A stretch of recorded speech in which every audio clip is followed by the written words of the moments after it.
দুদিন ভিডিও দেইনি বলে অনেকেই কমেন্ট করেছো কেন ভিডিও দিচ্ছ না, কেন ভিডিও দিচ্ছ না। দেখো, ভিডিও না দেওয়ার তো কারণ তো নিশ্চয়ই আছে। এবার সেই কারণটা বলতে গেলে সোশ্যাল মিডিয়ায় ঝড় উঠবে। তার জন্য সেই কারণটা আর নাই বা বললাম, চলে আসলাম নতুন একটা ভিডিও তোমাদের সাথে শেয়ার করতে। অনেকেরই ধারণা যে আমরা আমাদের বাড়ির অশান্তি বিক্রি করে খাই, কিন্তু এই জিনিসটা কিন্তু একদম ভুল। আজকে এই চ্যানেলটা দাঁড়িয়েছে আমাদের লাইফস্টাইল দেখিয়ে।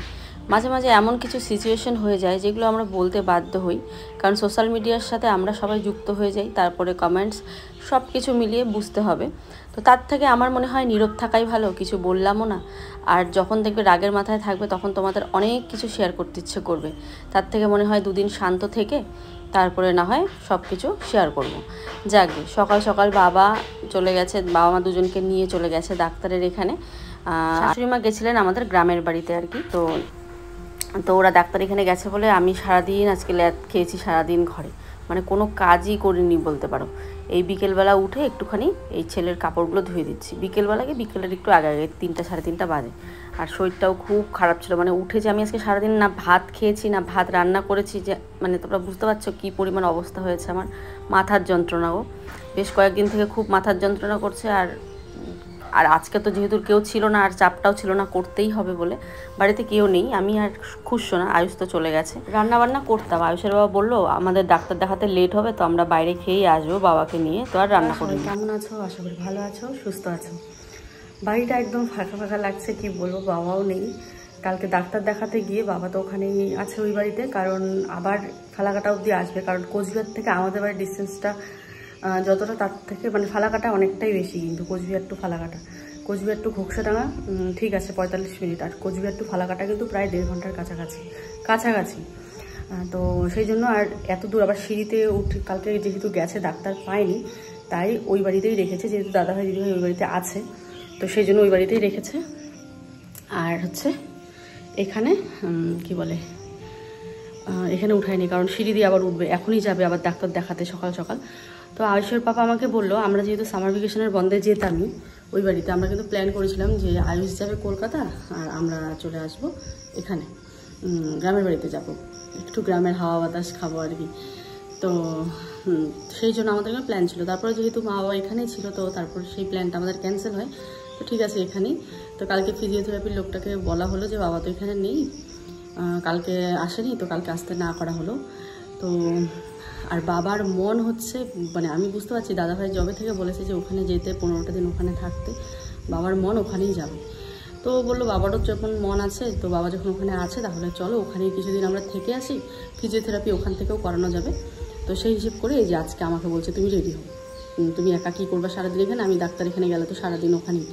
তো বলে যে তুমিও রেডি হও, জামা কাপড় গুছাও। আমি তো সেই ভোরবেলার থেকে আজকে জাগনা, ছেলে আমার সেই ভোরবেলাতে উঠেছে, ভোরবেলার থেকে জাগনা। তো এখন বলো তুমি রেডি হও, চলো একসাথে যাই পারি। ঠিক আছে চলো তাহলে ওইখানেই থাকি, গ্রামের বাড়িতে 10-15 দিন ওখানেই কাটাই, তারপরে আবার স্কুল খুললে তো আবার চলে আসতে হবে। তো চলো আজকে থেকে আবার আমার গ্রামের বাড়ির ভিডিও দেখবে।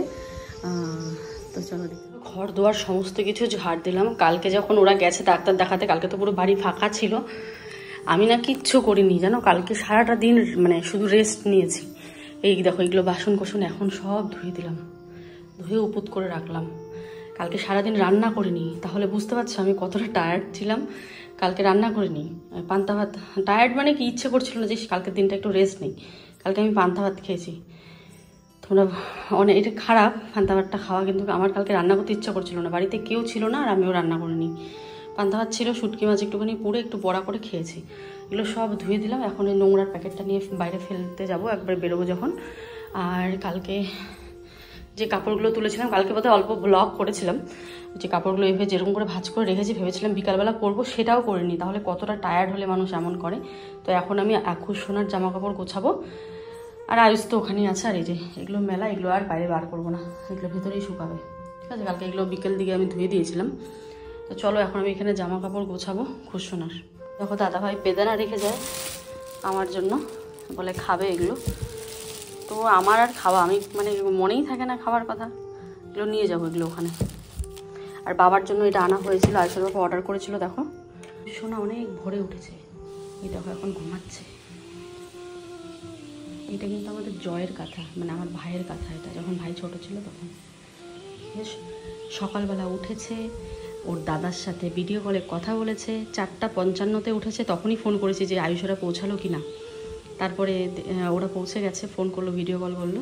খুশসোনা তখন খেলছিল, ডোনা হয়তো ভিডিও করেছে। তো এই দেখো এখন ঘুমাচ্ছে সোনা পাপাটা।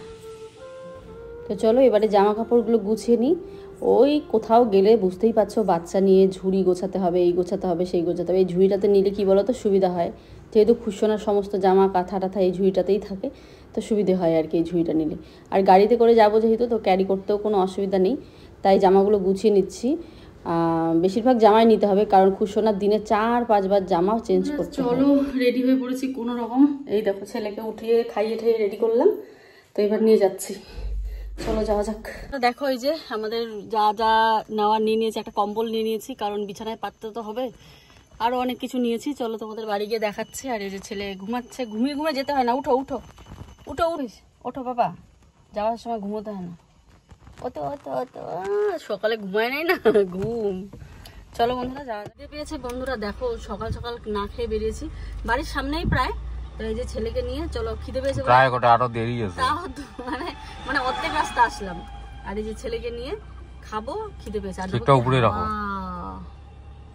পরিবেশ গ্রামের পরিবেশ তো মানতে হবে। দারুণ দারুণ, মানে কি বলবো, শহর থেকে একটা মানে আলাদাই ফিল একটা, কি বলবো। চলো যাওয়া যাক। চলে আসলাম বাড়িতে, আর এই যে এখন ব্যাগ ঠ্যাগগুলো নিবো, তারপর বাবাকে নিয়ে যাবে ডাক্তারের এখানে। তুমি ওকে ইয়েদের ঘরে বাবাকে, বৌদিদের ঘরে পরে যাবো। ভালো আছেন জেঠু? কেমন?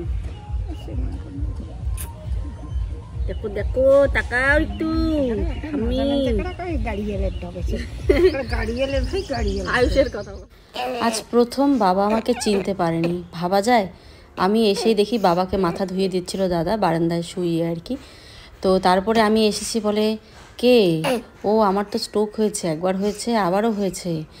মানে আমাকে দেখে মানে ওনার পুরো কাহিনীটা বলছেন কি কি হয়েছে এতদিনে। তো আমি বললাম কি বলছো বাবা, আমি তো। বলে কে তুমি? বলে তারপর মাথাটা যখন ভালো করে দেখলো, অনেকক্ষণ তাকিয়ে দেখলো, ও তুমি এসছো, ভাই কই ভাই কই। কিন্তু জানে আয়ুষ কিন্তু কলকাতায় গেছে। তো যাই হোক, এই প্রথম এরকম হলো, মানে আমার এতটা খারাপ লাগছে না, তোমাদেরকে আমি ভাষায় প্রকাশ করতে পারবো না। হ্যাঁ এত বেলা করে? ওই ছন্দা, কি খবর, কেমন আছেন? এখনই আসলাম। দাঁড়া আসতেছি। এই যে ছন্দাদের এখানে আসলাম, প্যান্টটা খুলে দিলাম। ছেলে কান্না করে না, না এখনো ঘরেই যায়নি, ঘরে যাব। ঘুম ভেঙে গেল আমাদের এখানে আস্তে আস্তে। খুশ খুশ, হাসে হাসে, আবার কান্দে হাসে। একটা চোখ বন্ধ করে রাখছে, আলোর জন্য খুলতে পারছে না কি। তো বাড়িতে এসে দেখি বাবাকে রেডি করিয়ে দিয়েছে। তো এখন দুইজনে মিলে, দু ভাই মিলে এখন নিয়ে যাচ্ছে ডাক্তার এখানে। কালকে পাইনি, সেই ডাক্তারটা আবার সকাল সকাল দেখাতে যাচ্ছে। বাড়িতে চলে আসলাম, আর এই দেখো বাড়ির অবস্থা, ইস কি অবস্থা হয়ে আছে। এখন ফ্যান ঠিক করবে, আমাদের ফ্যানটা দিদিভাইদের ঘরে দেওয়া হয়েছে, তাই ফ্যান ঠিক করবে। ওরা বুবাইকে দিয়ে, মানে ছন্দার বর বুবাইকে দিয়ে আনলাম পরোটা। ওরা তো কেউ নেই বাড়িতে, রান্নাবান্না কখন হবে, একটু দেরি হবে, তাই ভাবলাম সকালবেলা পুরি খেয়ে নিই, পুরি আর মিষ্টি, তাই আনালাম। আর ছেলেকে এখানে ঘুম পাড়িয়েছি। এই যে আমাদের ঘর দুয়ার তো অবস্থা নেই, তার মধ্যে চাবি খুলছে না, সবাই মিলে পুরি পার্টি করবো এখন একটু। তো বন্ধুরা এই যে ছাদ ঢালাই হচ্ছে আমাদের বাড়ির, তো এবারে নাইটিটা চেঞ্জ করবো। নাইটিটা এখানে আছে, কি অবস্থা বাড়ির, ইস পরিষ্কার করতে হবে, অবস্থা খারাপ হয়ে গেছে। হ্যাঁ হলুদ ব্যাগটা ফির কই রাখছে, হলুদ ব্যাগটা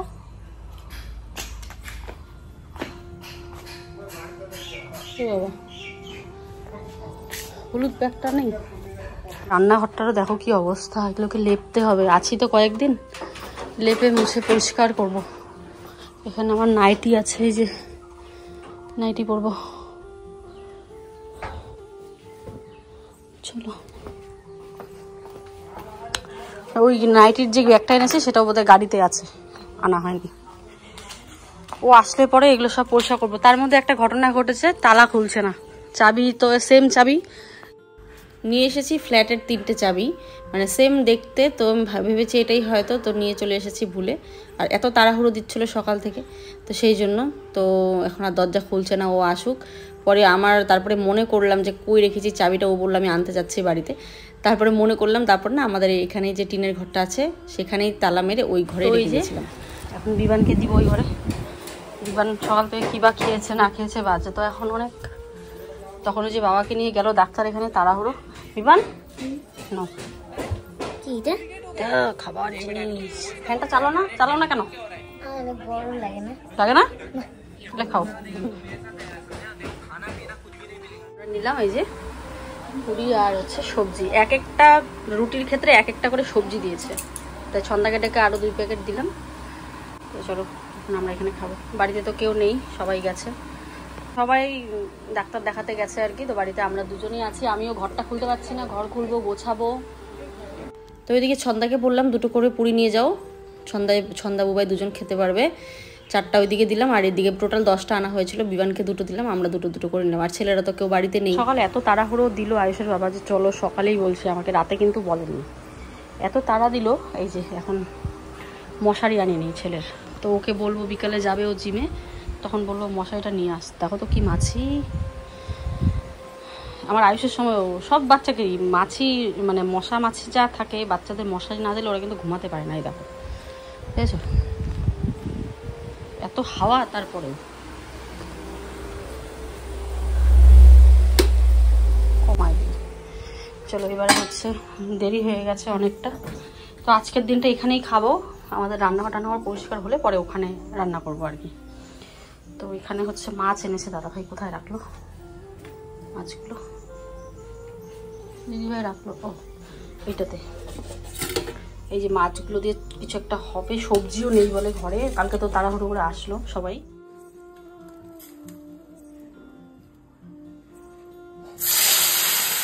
তো দেখো এখানে মাছগুলো ভেজে নিচ্ছি। দিদিভাই গেছে বাসন মাজতে, তাও সব মাছ ভাজতে পারবো না, ছেলে আমার উঠে পড়ে। মানে একটা কাজ করতে যাব তো সেখানে ছেলে উঠে পড়ে, মানে কি বলবো। আর ধরারও মানুষ নেই সেরকম একটা, না থাকলে যা হয় আর কি। কি যে অবস্থা হয়ে আছে দেখো। তো ঝাড়ুটা তো হাতে নিলাম, জানি না কতদূর কি পরিষ্কার করতে পারবো। তো ঝাড় দিই। ঘরের চাবিটা গন্ডগোল হয়েছে, চাবিটা ঠিক করতে হবে, লকটা ঠিক করতে হবে তারপরে। তো চলো এখন আমরা ঘরটা ঝাড় দিই। তো ওরা আসলেই চাবিটার ব্যবস্থা হবে। চাবিটা ওই টিনের ঘরেই আছে নাকি দেখতে হবে, কিন্তু আমার সন্দেহ ঠিক হয় ওই টিনের ঘরে আমি রেখে যাই আর কি। মানে আমাদের যে টিনের ঘরটা আছে বাইরে, সেই ঘরটাতে। তো মানে ও বলছিল মনে করো বাড়িতে কোথায় রেখেছো, আমি গিয়ে নিয়ে আসবো। তো আমি ভাবলাম বাড়িতে যাওয়ার আগে একবার এই টিনের ঘরটায় দেখো তো। আমার মনে হচ্ছে আগেরবার এসে যাওয়ার সময় টিনের ঘরে সব চাবি রেখে টিনের ঘরটা তালা মেরে রেখেছি, তারপরে টিনের ঘরের চাবি নিয়ে গেছি, এটা বলছিলাম ওকে। তো যেটা ভেবেছি সেটাই। তো ও আসার পরেই চাবিটা খুঁজে পাওয়া হলো। কিন্তু যতক্ষণ আসেনি ততক্ষণ এই যে এই পাকাটার মধ্যে আমরা বিছানা করব। দিদিভাইয়ের ঘরেই ছিলাম, ওখানে না খুব গরম লাগছে, আর ঘেমে একবারে অস্থির হয়ে গেছে। ও কিন্তু ঘামে না কোনো দিন, এই প্রথম ওর ঘাম দেখলাম, এত ঘামছে। তাই আমি বললাম আমাদের দক্ষিণের ঘর, তো দক্ষিণের ঘরে দেখবে হাওয়া বাতাস থাকে আর ঠান্ডাও থাকে, তাই এই জায়গাটাতে একটু বিছানা করবো আর কি। আর এখন ঘুমিয়েছে, ওই দিদিভাইদের ঘরেই শুইয়ে রেখে একটা মশারি দিয়ে আসলাম, মাছি যেহেতু। তা আমি এখানে এসেছি একটু বাড়িঘরগুলো পরিষ্কার করতে। আয়ুষের বাবা যাওয়ার সময় বলে গেছে যদি ঘুমায়, যদি সময় পাও তাহলে একটুখানি এসে এই উঠোন বাড়িগুলো একটু ঝাড় দিও। তা আমি বলি ঠিক আছে, যদি সময় পাই ঝাড় দেবো। তো এসে এই যে ঝাড়ু নিয়ে লেগে পড়লাম। এবার কোথা দিয়ে শুরু করব সেটাই তো বুঝে উঠতে পারছি না, কি আগে ঘর ঝাড় দিব না ওই রান্নাঘর ঝাড় দিব, কিছুই বুঝে উঠতে পারছি না। তা ভাবলাম না, শুরু করি, শেষ তো হবে, তাই না? একদিক থেকে শুরু করব, একদিকে কোথাও না কোথাও গিয়ে শেষ হবেই। তো সেই না ভেবে অত শত, কারণ জানি বেশি ভাবারও সময় নেই, উঠে পড়লে আরও মুশকিল, তাই বেশি ভাবলাম না। এই যে ঘর থেকেই শুরু করলাম, মানে বারান্দার থেকেই হালকা ঝাড় দেওয়া শুরু করলাম। এগুলো কিন্তু হালকা করে ঝাড় দেওয়া, খুব একটা যে পরিষ্কার সেটা না। ঝাড়ুও একটা পেয়েছি কোথার থেকে, সেই ঝাড়ুটা দিয়ে ঝাড় দিচ্ছি। এবারে দিব উঠোন বাড়িঘর ঝাড়ু। আর রোদের পরিমাণটা বুঝতে পারছো কী পরিমাণ রোদ, আর যেমন জঙ্গল হয়েছে বাড়িটাতে, মানে কি বলবো। ওই গেটটা আমাদের খুলতে হবে, সব ও আসলে হবে, বাবাকে ডাক্তার দেখে আসুক, কি বলে শুনি। এক এক ডাক্তার এক এক কথা বলছে। পরে শুনলাম, ভয়েস ওভার যেহেতু দিচ্ছি, বাবাকে বলছে নাকি স্ট্রোক হয়নি, আবার আমাদের ওখানে ডাক্তার বলছে মিনি স্ট্রোক হয়েছে আর কি। আর কোচবিহারের সবচেয়ে বড় ডাক্তার দেখে বলে কোথায় স্ট্রোক হয়েছে, স্ট্রোক তো হয়নি, আগে স্ট্রোকটাই এখন চারা দিয়েছে। মানে আগে যে স্ট্রোক হয়েছিল বাবার, সেটাই দীর্ঘদিন থেকে খাওয়া দাওয়া ঠিক করছিল না বলে আবার সেই হাত পাগুলো যেই জায়গায় প্যারালাইজ হয়েছিল আগেরবার, সেই জায়গাটায় আবার হয়েছে, স্ট্রোক বলে হয়নি। এটা কি জানি, আমি তো এখন ডাক্তার যা বলবে তাই। আমার জানি না কেন, সত্যি কথা বলবো, আয়ুষকে নিয়ে এত দৌড়াদৌড়ি করেছি না, এখানকার মানে ডাক্তারের কথা খুব একটা বিশ্বাস হয় না। জানি না কি, মানে এখন এটা কাউকে ছোট করছি না, এক একটা ডাক্তার যদি এক এক রকম বলে, আমরা পেশেন্ট পার্টি হয়ে আমরা কি বলবো বলো তো? আমরা তো ডাক্তার নই, না পড়াশোনা করেছি ডাক্তারের যে বুঝবো কিছু। এবার রিপোর্টে যা থাকবে তাই। তো এই ডাক্তার বলছে রিপোর্টে কোথাও লেখা নেই স্ট্রোকের কথা। তো আমি আয়ুষবাবুকে বললাম, দেখি তো রিপোর্টটা, দেখিয়ে তো দেখবো রিপোর্টে লেখা আছে কি নেই। যাই হোক, পড়তে তো পারি, দেখতে তো পারবো স্ট্রোকের কথা উল্লেখ করা আছে কি নেই। দেখো, আমাদের কাছে ডাক্তাররা হচ্ছে ভগবান, আমরা কিছু জানি না, ডাক্তাররা জানে কি রোগ হয়েছে কি রোগ না হয়েছে। এবার ওরাই যদি ভুলভাল বলে তাহলে আমরা কীভাবে ট্রিটমেন্ট করব। তো কোচবিহার যিনি বড় ডাক্তার, উনি বলছেন ওনার কোনো স্ট্রোক হয়নি, ওনাকে ফিজিশিয়ান দেখাতে হবে ভালো একটা, আর যাতে খেতে পারে সেরকম একটা ভালো ডাক্তার দেখাতে হবে। মানে 3টে ডাক্তার দেখাতে বললো আর কি বাবাকে, যে খেতে কেন পাচ্ছে না। আর এই খেতে না পারাটা তো একদিনের নয়, এটা নাকি অনেক দিন থেকেই হচ্ছিল, যে খেতে পাচ্ছিল না বলে আজ আবার সেই আগের স্ট্রোকটাই চারা দিয়েছে। তাই তো বলি যে স্ট্রোকটা কখন করলো বুঝতেও পারলাম না আমি, আমার ঘরে ছিল তখন। এই একটা, আর ওই যে নিচে একটা, রোদের জন্য ইয়ে করতে পারছি না। এটা বেগুন গাছ, তো পুরো হাঁপিয়ে গেলাম। বারান্দাটা মোটামুটি ঝাড় দিয়ে পরিষ্কার করলাম, এখনও নোংরা আছে যদিও বা ডিপ ক্লিন কিছুই নয়, শুধু মানে চোখে দেখা যাচ্ছিল না সেরকম একটা পরিষ্কার। ঘাস তুলতে হবে, দেখো কি অবস্থা, চারিদিকে সবুজ হয়ে গেছে, ঘাসগুলো তুলবো। বাড়িটা পুরো জঙ্গল হয়ে গেছে। আর এই যে পাতাগুলোকে ঝাড় দিয়ে সব একসাথে করলাম। এবার একটু রেস্ট করব, আমি হাঁপিয়ে গেছি পুরো, অনেক দিন থেকে উঠোন ঝাড় দিই না তো সেই জন্য। এটা কিন্তু কেউ খারাপ ভাববে না, এটা কিন্তু বাস্তব। অনেক দিন যখন একটা কাজ করবে না, হঠাৎ করে করলে সেটা মনে হবে যেন কত কষ্ট। আবার যখন 2-3 দিন থাকতে থাকতে অভ্যেস হয়ে যাবে। কিন্তু নর্মাল উঠোন থাকলে তো এত কষ্ট হতো না, এই যে পাতাগুলোর জন্য এত কষ্ট হয়েছে। হাঁপাচ্ছি পুরো এগুলো কোনা ঠোনা পরিষ্কার করলাম তো। এইদিকে 2জন খেয়ে নিচ্ছে, ওরা চলে এসেছে, খেয়ে নিচ্ছে এখন পান্তা ভাত। আর আয়ুষের বাবা করছে, আমাদেরকে একটা বিছানা করে দিচ্ছে। ওরা এই একটু আগে এসে ভাত টাত খেয়ে একটু রেস্ট নিল আর কি, তারপর আমাকে বললো এখানে একটা বিছানা করে দিই। তো এখানে একটা বিছানা করে ছন্দা আসছে, গল্প করছিলাম। পাখাও নেই, একটা গাছের পাতা এনে যে পাখা দিয়ে হাওয়া খাচ্ছি, কি বলবো। আর ছেলে ঘুমিয়েছে, ছেলে এখানে আসার পর একদম দিব্যি ঘুমাচ্ছে, হাওয়াটা যা দিচ্ছে কি বলবো।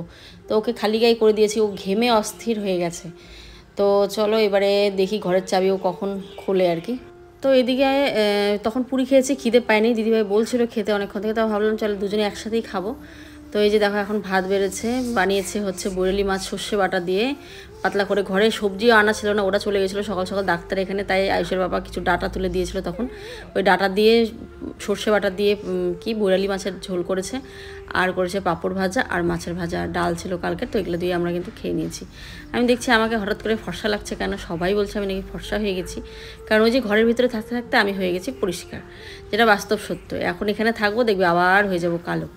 তো এই হচ্ছে আমাদের কালো মানুষের হচ্ছে পরিষ্কার মানুষ দেখবে পরিষ্কারই থাকে, তারা হাজার রোদে গেলেও কালো হয় না। আর আমরা যারা কালো আছি তারা দেখবে ঘরে থাকলে হবো পরিষ্কার, আর যদি রোদে কাজ করি তাহলে হয়ে যাব কালো। এই হচ্ছে আমাদের কালো মানুষের বৈশিষ্ট্য, মানে শ্যামবর্ণ। যাই হোক, আমি কালো না অতটা, শ্যামবর্ণ বলছি।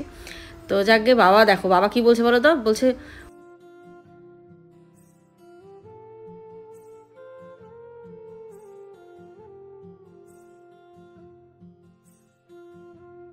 বলছে মাগো সরো সরো, দরজা দিয়ে যেন কি আসছে, কি যেন একটা কালো দেখা যাচ্ছে দরজার মধ্যে, দেখো তাকিয়ে দেখো। তো আমি দরজার দিকে তাকিয়ে দেখলাম কিছুই তো সেরকম নেই। তো মানে কি বলবো, বাবা কি যে বলছে আমি কিছুই বুঝতে পারছি না। তো বন্ধুরা এখন এই ঘরটাকে ঝাড় দেব, কিন্তু ফ্যান ঠিক করবে। আমাদের ফ্যানটা দিদিভাইদের ঘরে আছে, এই ফ্যানটা আবার নষ্ট, আমাদের মানে সাদা ফ্যানটা। হ্যাঁ, তো চলো, বাবার যেহেতু এখানেই থাকার ইচ্ছে, তো আমরাও কয়েকদিন এখানে থাকি। বাবার ফিজিওথেরাপিটা এখানেই করানোর ব্যবস্থা করব, না হলে তো উপায় নেই, কি করব। তো চলো এবারে কয়েকদিন এখানে আছি, এখানে ব্লগ শেয়ার করব। তো এখন ঘরদুয়ার গোছানো হচ্ছে, নেক্সট ব্লগে তোমরা সেটা দেখতে পারবে। তো চলো ফিরে আসছি আগামীকাল আরও একটা ভিডিও নিয়ে। সবাই ভালো থেকো, সুস্থ থেকো, আর সাবধানে থেকো সবাই। মা চলে গেছে আবার ধূপগুড়ি। টাইম মতো খাইয়ে, টাইম মতো ওষুধ খাইয়ে মানুষটাকে সুস্থ করা হয়েছে। তারপর তুম কন আর হাম কন এরকম একটা বাত হয়ে গেছে, মানে এরকম একটা ব্যাপার হয়ে গেছে। তো চলে গেছে ধূপগুড়িতে। আর এদিকে বাবা তো পুরো অসুস্থ। তো যাকগে সমাজদারও কে লিয়ে ইশারাই কাফি है। আর সুখের দিনে দেখবে কিছু মানুষ 10 পা পিছিয়ে থাকে, না এগিয়ে থাকে, আর দুঃখের দিনে 10 পা পিছিয়ে থাকে। এরকম কিছু মানুষ আমাদের সমাজে কিন্তু বাস করে।